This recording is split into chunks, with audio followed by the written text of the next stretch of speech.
Pilit na inapula ng mga residente ang nasusunog na bahay na yan sa San Luis, Aurora. Mabilis na kumalat ang apoy dahil gawa sa light materials ang bahay. Dahil sa malakas na hangin, nadamay ang dalawang bahay na katabi nito. Ayon sa may-ari ng bahay, posible nagsimula ang sunog sa naiwang naka-charge na flashlight. Bistado sa Cebu City ang isang tindahan ng mga umnoy bagsakan ng mga nakaw na cellphone. Nakuha sa shop ang mahigit 100 mamahaling cellphone na ninakaw umano sa kasagsagan ng Sinulog Festival. May report si Femari Dumabok ng GMA Regional TV. Ang ordinaryong tindahan ng cellphone na ito sa Cebu City. Bagsakan umano ng mga nakaw na cellphone noong Sinulog Festival. Natuklasan ito matapos matrace ng isang estudyante ang nawawala niyang cellphone. Agad niya itong itinuro sa mga otoridad. Sunod-sunod na magud ang reklamo sa barangay, daghang mga iPhone na wala, especially sa pagsinulog. Huli sa operasyon ang ilang sangkot umano sa nakawan. Mahigit 150 cellphone ang nabawi sa shop, na ang karamihan, mamahaling modelo. Ang benta nila sa kada unit, aabot ng hanggang 5,000 piso. Ilang biktima naman ang nagtungo sa istasyon ng pulis para bawiin ang kanilang cellphone. Mili ko sinulog shirts, then gidasmagan ko mga 3 to 4 persons. Naibong ko after ato ni kalit kagana kong bulsa. Yan, nawala na dayon. Pag abot na ako sa mapinte, wala na ako masakpan akong cellphone. Pag anan, lalo, morning pansang gisuot niya, lalo mo nagbulis na ba? Huwag ko bantay, nakuha siya. Halos 100 cellphone na ang naibalik ayon sa Cebu City Police Office. Pinayuhan nilang iba pang nanakawan ng cellphone na pumunta sa kanilang tanggapan. Patuloy namang iniimbestigahan ang may-ari ng cellphone shop na posibleng maharap sa asunto. Bukod kasi sa illegal na aktibidad, napag-alaman ding walang business permit ang tindahan. Sinusubukan pa namin siyang makuhanan ng pahayag. Femari Dumabok ng GMA Regional TV. Nagbabalita para sa GMA Integrated News.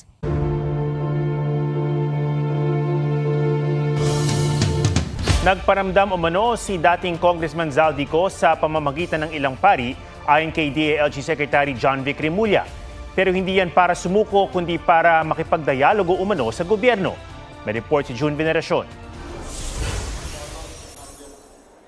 Mula lang magbukas ang 20th Congress noong July 28, hindi na dumalo ng sesyon si dating Ako Bicol Party List Representative Zaldico na isa sa mga idinidiin sa insertion sa 2025 budget at flood control scandal. Ayos na kapagsalita ng Kamara noong Setyembre, lumipad pa Amerika si Ko para magpagamot at ihatid ang anak doon. Sabi ng DILG noong Nobyembre, matapos mag-Amerika, nakapag-Europe at Japan pa si Ko. Lumutang si Ko sa ilang video messages na ipinost sa kanyang social media noong ding Nobyembre. Pero pagkatapos niyan, hindi na ulit nagpakita si Ko na ipinapa-aresto kaugnay sa mga anomalyang proyekto kontra baha sa Oriental Mindoro. Ngayon, sabi ng DILG, nagpaparamdam na si Ko. Meron na siyang feelers na through sa mga ibang pare na kilala niya.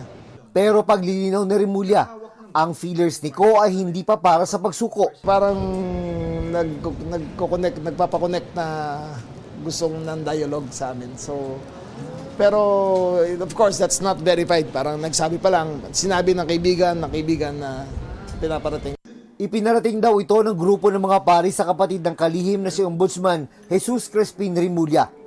Handa naman daw si Remulla na makipag-usap sa kampo ni Ko. Siyempre, we take them seriously. Yung gusto makapag-dialogue, kakausapin namin yan. Pero kung bribe, ay wag na. Sa huling monitoring ng DILG, nasa Portugal si Ko. Pero hindi siya basta-basta mapapadeport dahil bukod sa meron siyang Portuguese passport, walang extradition treaty ang Pilipinas at Portugal. Criminal mind talaga. May escape route kaagad eh. Di ba? Ang galing na escape route niya. No? Maaga pa lang Feb. 1 year na siya. Nasa ano? Na 1 year na siya abroad.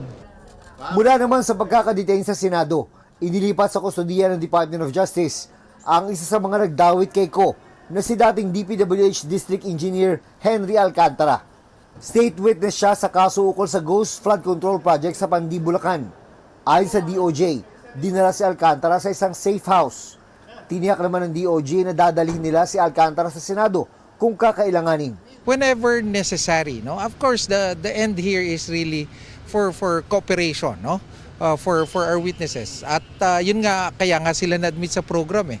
'Di ba? Sila ay nakikipagtulungan sa ating pamahalaan para mapatibay ang mga kaso. Tulad ni Alcantara, state witness din sina dating DPWH Undersecretary Bernardo, dating DPWH NCR District Engineer Gerard Opolancia at kontratistang si Sally Santos. Nauna lang sinabi ng DOJ na ligtas na sila sa criminal liability sa mga Bulacan Ghost Flood Control Projects. Pero pwedeng mapanagot sa iba pang kaso. Si Bernardo dinala sa DOJ para sa case build-up ng DOJ.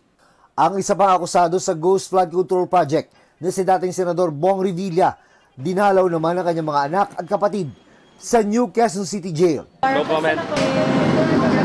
Kumusta lang po si Senator? Ayon sa Bureau of Jail Management and Penology o BJMP, nakahiwalay pa siya sa ibang preso para sa medical quarantine. Gayon din ang mga kapwa-akusado niya na sila dating DPWH Bulacan Assistant District Engineer Bryce Hernandez at dating DPWH Bulacan 1st District Engineers JP Mendoza at RJ Dumasig at dating DPWH Bulacan 1st District Engineering Office Finance Section Chief at Accountant Juanito Mendoza. Kasunod ng 7 araw na medical quarantine, ihahalo na sila sa ibang preso.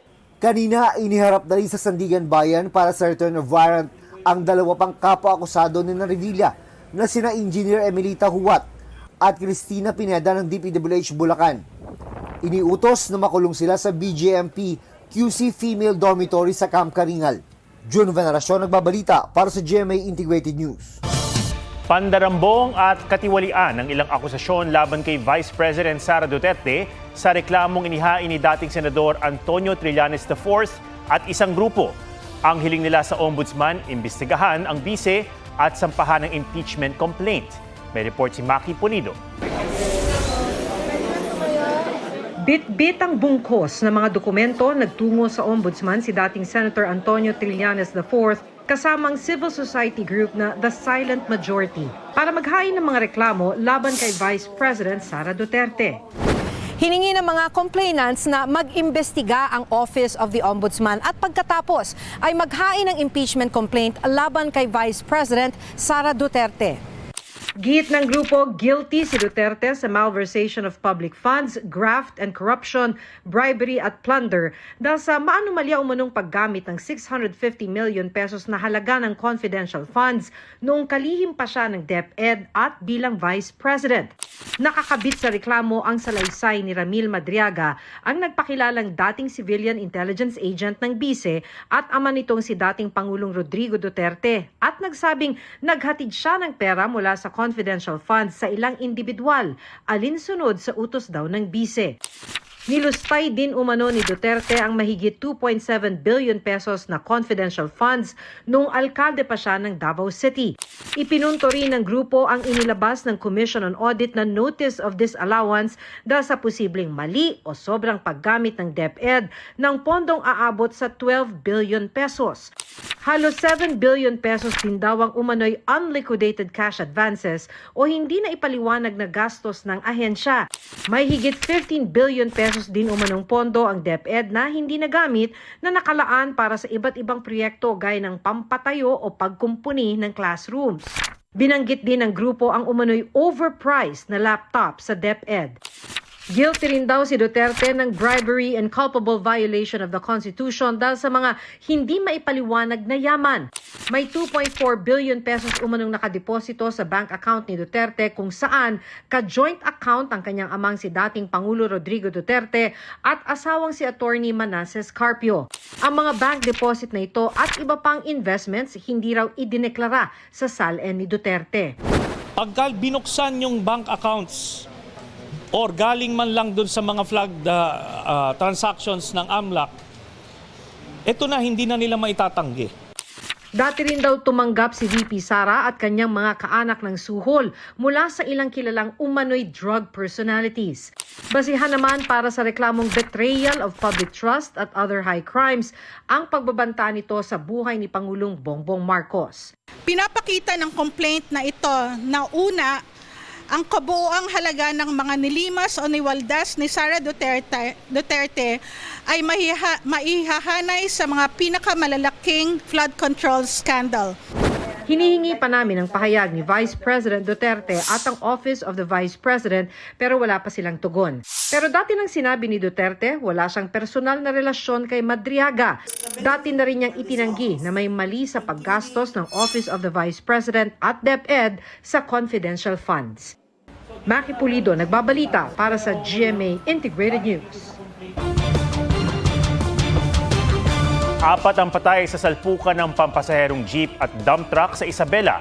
Ang nahulikam na aksidente sa spot report ni Oscar Oida.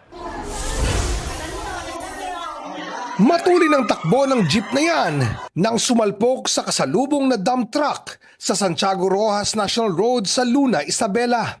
Nahagip pa ang isang motorsiklo. Wasak ang jeep na natuklap pa ang bubong. 4 ang naiulat na namatay. Dinala naman sa Esther Garcia Medical Hospital ang iba pang nasugatan.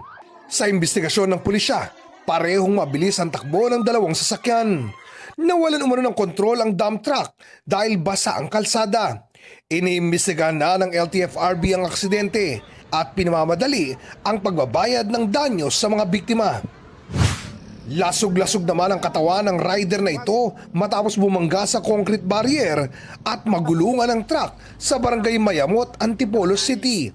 Ayon sa pulisya, hindi raw napansin ng rider ang concrete barrier. Nawalan umano ito ng kontrol at sumemplang sa lane ng paparating na dump truck. Dead on the spot ang rider. Hawak na ng mga pulis ang truck driver. Dead on arrival naman sa ospital ang isang rider at panganay niyang anak matapos sumalpok ang kanilang motorsiklo sa pickup truck sa Bayawan City, Negros Oriental. Maluba naman ang lagay ng asawa at isa pang anak ng rider na nakaangkas din sa kanya. Sumuko na sa pulisya ang driver ng pickup. Oscar Oida, nagbabalita para sa GMA Integrated News. Ipinakita na ng pulisya ang mga isinukong armas ng kampo ni Charlie Atong Ang. Sa mga bagong litratong ipinadala ng Mandaluyong CPS, makikita ang 3 pistol, 1 revolver at 1 rifle na nakarehistro kay Ang. Kasama rin dyan ang mga bala at magazine. Isa pang rifle na nakarehistro kay Ang patuloy pang hinahanap. Binawi ng PNP nitong January 15 ang lisensya ng mga baril ni Ang kasunod ng paglabas ng arrest warrant sa kanya kaugnay sa kaso ng mga nawawalang sabongero.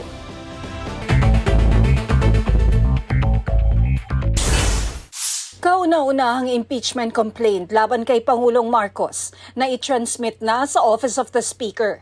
Inihain niya ni Attorney Andre De Jesus noong January 19 at inendorso ni House Deputy Minority Leader Jet Nisay.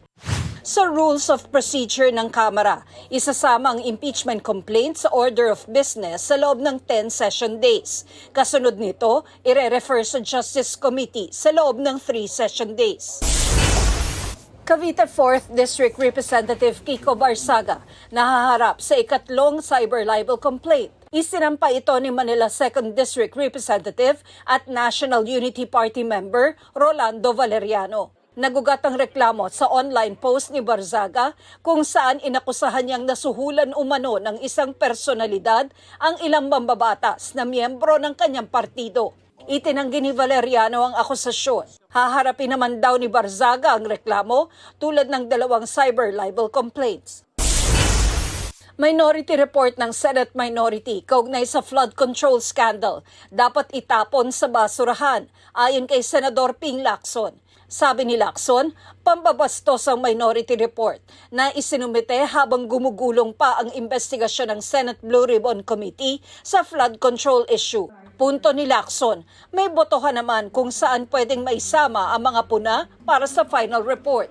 Sabi naman ni Senadora Amy Marcos na isa sa mga nakapirma sa minority report, ang pinatutunguhan ng minority report ay ang taong bayan. Ayaw na raw niyang patulan ang usaping respeto. Kung may nangyayaring pinakamalaking bastusan, yun daw ay ang pambabastos sa talino at pangunawa ng Pilipino. Hindi raw siya ang may basurang pinagtatakpan. Tina Panganiban Perez, nagbabalita para sa GMA Integrated News.